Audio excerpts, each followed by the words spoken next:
How's it going, guys? My name is Tavarish, and today I am in my wife's Hyundai Elantra. I'm not in my SL55 because I am outside of Mercedes Orlando and it's getting a little bit of work done. Now, I haven't lost my mind. It still is a DIY channel. I still do everything myself, but the SL55 is getting a little bit of an inspection because I want to know what the dealer thinks is wrong with my car. I've already outlined everything I think is wrong with my car. You can see that in the description. I have a video about that. But I don't know what the dealer thinks, and I don't know how much it's gonna cost for the dealer to fix all these problems, and that's what I wanna find out today. I have left the car there overnight. I took it there yesterday, and I posted a picture on Instagram and with the title, "What the hell am I doing here?" And some of you guys thought I lost my mind, and I might have. But right now, they called me, and it's basically like a doctor calling you into their office saying that the results may be pretty grisly, but I think that the results are probably gonna be okay. I think that the repair cost is gonna be around $5,000. Now, I haven't seen the car, I haven't seen their report, they haven't told me anything over the phone, but $5,000 is roundabout where I think the car is gonna be with dealer pricing and parts and labor and all that stuff, considering that we fixed some of these issues. We fixed the motor mounts and did an air filter change and some scheduled maintenance, and also the tires and all that. So I think $5 grand is where it's gonna cost, is how much it's gonna cost to get this car 100%. Whether or not I'm right, we'll find out now. So let's go in and see what they say. Well, it turns out you can't film in a Mercedes dealer, or at least they didn't let me. They did give me this nice, handy printout, and take a look at how thick it is. Look at oh my god. This is a hard read. So they gave me a rundown of everything they think is wrong with this car, and let me just go over some of the faults with this cheap SL55 AMG. So this is a buyer's inspection. Fat lot of good it did because I already bought the car. This basically tells me that my front tires are bad. So this is a red tire condition, meaning that it needs to be replaced immediately. So those are my front tires. Brake condition is yellow, which means needs attention, but it could wait a little while. The battery was okay. So both batteries are fine, but then we get into some real meaty goodness here, because the front brakes, the pads and rotors and sensors all need to be replaced. The driver's side window switch is broken. I wonder how they figured that out, because I operate it perfectly fine with my pinky, and then I need a screwdriver to basically put it back up. The front bumper is jammed. I think they mean jammed. The flex disc is work and cracked. I have no idea what that means, but I did inspect the flex discs underneath. They're the rubber couplings that keep the drive shaft on, and they do need replacement. The exhaust system needs repair on the left side. Maybe they're talking about the exhaust being held up with a coat hanger, but that remains to be seen. I think that's what they're talking about. Transmission service. I need a transmission service. I also need a scheduled service B, which includes transmission service, engine tune-up, fuel filter replacement, cabin filter replacement, and yeah, I think that's it for the B service. Then we get into the visual inspection. Visual inspection is as follows: front brake pads, rotors, sensor / paste. This is what needs to be done. The service tech, his name was Drake, is a very, very nice guy. He said that the car is leaking oil, quote, all over the damn place. So this means that they need to clean up the entire engine just to see where the oil leak is coming from, because they couldn't figure it out. So oil leaks, just general oil leaks. We have brake warning and dash. That brake warning that I got in as soon as I turned on the car, yeah, that is a problem. Underpanels are, I think I left them in New Jersey, honestly. I don't think I ever put them back on. I will go back for them at some point, but I don't care. Window switch, driver's side, we already talked about that. The seat trim on the driver's side, yeah, this is pretty jank. And a front bumper damaged. And flex disc, left side exhaust hung by hanger. Okay, so that was it. They did notice that. Eagle-eyed Mercedes text there. So B service in 4,000 miles. So wiper blades, trans service / brake flush, spark plugs, fuel filter, and engine air filter. So that is the visual inspection. Now comes the interesting bit. And the bit that the service tech told me, this was scary. And he said, I don't know what you're gonna do with the car, but if I were you, I would get rid of it. And he told me that I could probably flip it for more than I got it for, but at this point, he's like, you're gonna have to spend a lot of money to get the car up to a certain standard. So the last few pages of this report are all 7 or 8 pages of just diagnostic error codes. And we have, let's go, the motor electronics. We have electronic transmission control, we have Sensotronic brake control, electronic stability program, tire pressure monitor, electronic ignition switch, driver signal acquisition and actuation module, passenger side signal acquisition and actuation module. We have rear signal acquisition and acquisition. All right, so that's a recurring theme here. Front left headlamp range control, I can't even read. Front right headlamp range control, overhead control panel, lower control panel. I'm not just reading off every module in the car. These are modules with faults. So we have instrument cluster with maintenance interval display, steering control module, steering column module rather, Parktronic system, CD changer, voice control system, sound system, cellular telephone 1, telematic system, door control module left, keyless go, rollover bar / varia roof control module, electric seat adjustment front left, electric seat adjustment front right, multi-contour backrest front right, automatic air conditioning, and we have reached the end of our error codes. Here's why it's not scaring me at all. Most of these codes, the vast majority of these codes, are something called stored codes. Now, there are 2 different types of codes. There's a current code and a stored code.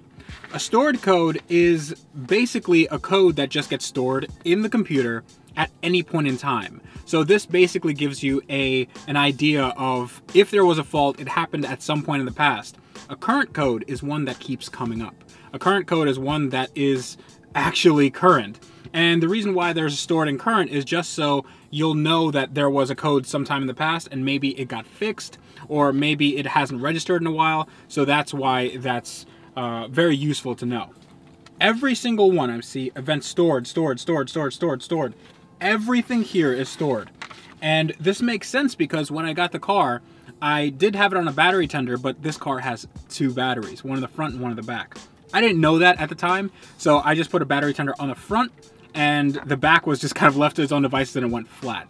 So as soon as I turned it on, the car went nuts and told me that the electronic control programs were unavailable until that battery was charged up by the alternator or charging system of this car. So these are all going to be stored codes. If they were all current codes, I would be very concerned. The only thing current here is a component N15-3 control unit is defective on the electronic transmission control.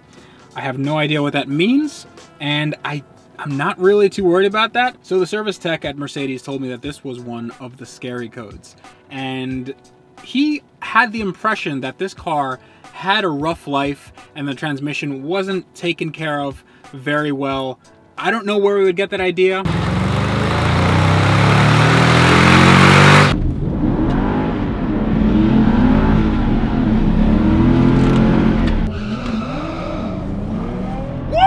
In my experience, the car has been fine. It hasn't missed a shift. There's no hunting for years. There's no surging or anything like that. The car on the track was great. The car on the dyno was great. And honestly, I'm not too concerned about this. Another one of the very scary codes, he actually marked it off right here. These 3 mamma jammas right here. One is a Sensotronic brake control. And this doesn't even have, there's not even any explanation or anything. It's just literally a exclamation point here. So he said that the Sensotronic brake control had a fault and that the entire system might need to be replaced, or rather the SBC pump. And those of you who saw my video outlining everything knows that that might need to be replaced, or it might not, and there might be a way around that. He was adamant that this was a major issue. Another thing, a major issue, was the ESP, Electronic Stability Program. I'm not even sure what this is, because that just might be me taking off a wheel on the dyno and then that registering as a problem that it couldn't sense the wheels. I really didn't have any issue. The ESP works in this car, so I'm not too concerned about that either. But I think the part of the video that you guys wanted to know, how much this all costs. And I hope you're sitting down. I know most of you are probably sitting down on the toilet. So I took the liberty of asking him. He didn't actually put all the prices in this report, but I took the liberty of asking the service tech how much everything costs roundabout. Because this is basically like asking, doctor, am I cured? How much time is it gonna take for me to get cured? They're not gonna tell you that. They're gonna give you a roundabout figure, and because that number can go way, way up. But even this number they told me, sort of insane. Let's start off the transmission control unit. And that had a fault in it, and he said that this would be, there might be some valve body issues, and that can go all the way up to and including $6,000. So this is, if the transmission needs to be replaced, that's $8,000. So let's say $6 grand. $6 grand for the TCU and the electronics and all the hard coding, version coding, whatever you call it. So that's $6,000. The brakes, the front brakes alone on this car, they're really big. They're 8-piston calipers, and they're large rotors, 14.2 inch. The cost to replace the pads and rotors and the sensors, $1,200. The SBC, the pump alone, with the labor involved to put it in, $2,500. Moving along, the trans fluid flush and service. I'm not sure why that wouldn't get done with the TCU, but oh well, that's separate. That is $811. Filters, miscellaneous filters, so we have fuel filter, air filter, some of those are already changed, but no matter. That is $600. Flex disc install. The flex discs, there's 2 of them on the drive shaft. So the drive shaft flex disc, that would be $800. That comes, well, based on what is written here, these are the only faults, the sort of egregious ones, the ones that need attention as soon as possible, according to Mercedes. That comes out to $11,911. Okay, so I paid $8,900 for this car. This is obviously way more, but that's not even counting the ABC suspension. The ABC suspension is the very, very complicated and expensive hydropneumatic suspension that does in fact go wrong all the time on these cars. So that's not counting that. That didn't have any fault in it, but I wager that it's gonna have faults in it in the future. The cosmetic issues, the bumper, the wheels, the scratches on the side, that doesn't cover any of that. And the tires need to be replaced. Those aren't cheap. And the top. I did fix that top for basically free, but the top is something that can go wrong, and when it goes wrong big. It's very expensive, and the hydraulic rams and whatnot, those tend to be a lot of money. So all in all, if we're talking about everything, the let's say an ABC service, fluid flush, and the cosmetic issues, and any other thing, all the little bits and pieces, we're talking between $15,000 and $20,000 to fix this car. This 120,000 mile example of an AMG. All right, so that's if you go to the dealer. Now, I'm not at any point making fun of people at the dealer. I'm not at any point making fun of people who go to the dealer. That's perfectly fine. They do a great job. They actually treated me very nicely. One of the guys at the dealer actually recognized me from my post on Instagram, and they were super nice. The guy that took care of me, his name is Drake. Drake was a very, very nice guy. He understood that the car maybe wasn't worth, you know, this amount of work, and he tried to level with me, and he's also an old school car guy. So yeah, we found a rapport. Really nice guy. Everybody else was great. So I had a good experience, but I would never, ever, ever take my car to have almost $12,000 worth of stuff to do to it, just because all this stuff, every single thing in this report is doable at home. And it's not just stuff that needs to be version coded, it's not just stuff that may be harder to get to than in a regular car. Every single thing you can do on your own. And I think that's gonna be the point of the channel. So next video on this car, I'm gonna be outlining my plans for this car. And one of the first plans is to just get this back to zero, get this back to a standard that, let's say, Mercedes would consider befitting a car of this stature. Well, I mean, I don't really care what Mercedes thinks because it's my car anyway. As long as the car runs as it should, I'll be good. So that rhymed. I'm a poet and I didn't even know it. Ugh. So in my next video, I am going to be telling you everything about what I'm gonna do to this car, my plans for the car, and this as a project car. So it starts in the next video and I can't wait to show you guys what I have in store. The point of my channel is to empower you to be able to buy a car like this and maintain it on your own. Now, not everybody can do this.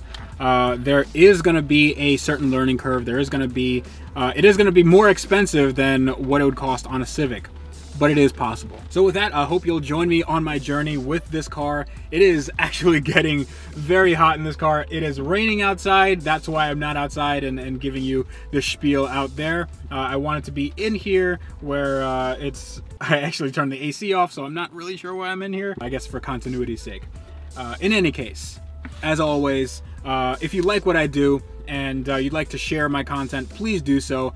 Hit the subscribe button, and that would help me out immensely. You can reach me at asktavarish@gmail.com. You can reach me on Twitter, and that is @TheRealTavarish, and the same thing on Instagram and Facebook.com/asktavarish. So I'm there, I'm available, and I'm easy to reach. So that is it. But until next time, this is me reminding you that, especially on cars like this, with this crazy amount of faults, you have to wrench every day.